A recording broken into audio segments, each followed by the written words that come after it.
दिमाग खराब हो गया कि क्या बात बोल रहा है। राजा ने बिना देरी के अपने सैनिकों को आदेश दिया कि बंदी बना लीजिए, होंगे कहीं के विद्वान अब हमारे राज्य में, हमारी सीमा में, अब ये हमारे बंदी हैं। कैद में ले जाकर के उस विद्वान को डाल दिया गया। वो विद्वान समझ नहीं पाया कि क्या मूर्ख राजा है, मैं मतलब सही बात बता रहा हूं, इसको सही बात समझ में नहीं आ रही। विद्वान ने कहा ठीक है, राजा को एक दिन अक्ल आ जाएगी, समझ में आ जाएगा। राजा ने कहा यह फल नहीं हो सकता, यह बात नहीं हो सकती। राजा ने कहा और ढूंढो, पूरे राज्य में जो है ऐलान करवा दो कि जो भी राजा को आकर के इस सपने का सही फल बताएगा, सही मतलब बताएगा, उसको राजा की ओर से बहुत बड़ा इनाम दिया जाएगा। तो अगली सुबह उस दरबार में एक साधारण सा दिखने वाला लड़का आया। उसने कहा राजा साहब, मैं आपको बताना चाहता हूं कि आपके सपने का फल क्या है।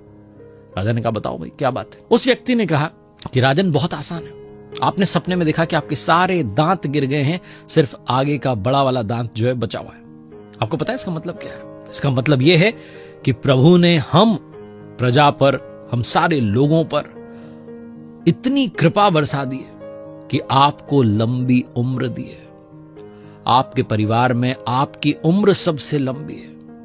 आप जो हैं हमारा शासन करते रहेंगे, बहुत लंबे समय तक शासन चलता रहेगा, बहुत लंबे समय तक आप राज करेंगे। राजन, आपकी लंबी उम्र है, वो सपना बस इतना सा बताना चाहता है कि बहुत वर्षों तक आप ही का राज रहेगा।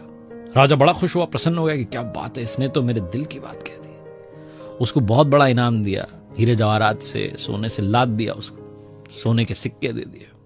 प्रसन्न होकर के जा रहा था, और जहां से जा रहा था वहीं वो कैद थी, वहीं वो जेल थी जिसमें वो विद्वान अंदर कैद थे। तो उन्होंने पूछा भाई तुमने क्या बताया?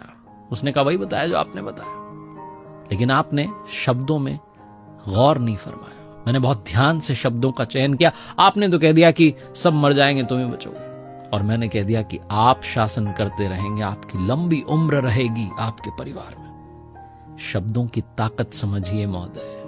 बहुत छोटी सी कहानी है, लेकिन बताती यह है कि हम लाइफ में कई बार कुछ तो भी बोल देते।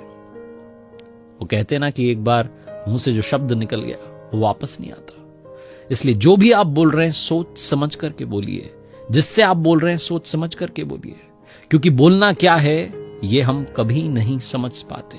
बोलते कैसे हैं तो बचपन में ही सीख जाते हैं। बोलना क्या है, शब्द कौन से होने चाहिए, उनका चयन सीखते सीखते जिंदगी निकल जाती है। एक बार फिर से वही बात जो अक्सर आपसे कहता हूं, कर दिखाओ कुछ ऐसा कि दुनिया करना चाहे आपके जैसा। याद रखिए, हर सोमवार सुबह 9:30 बजे मेरे साथ देखिए एक नई कहानी, और मेरी ऑफिशियल वेबसाइट आप विजिट कर सकते हैं www.rjkartik.in, जहां कुछ कोर्सेज हैं जो उम्मीद है आपके काम आएंगे।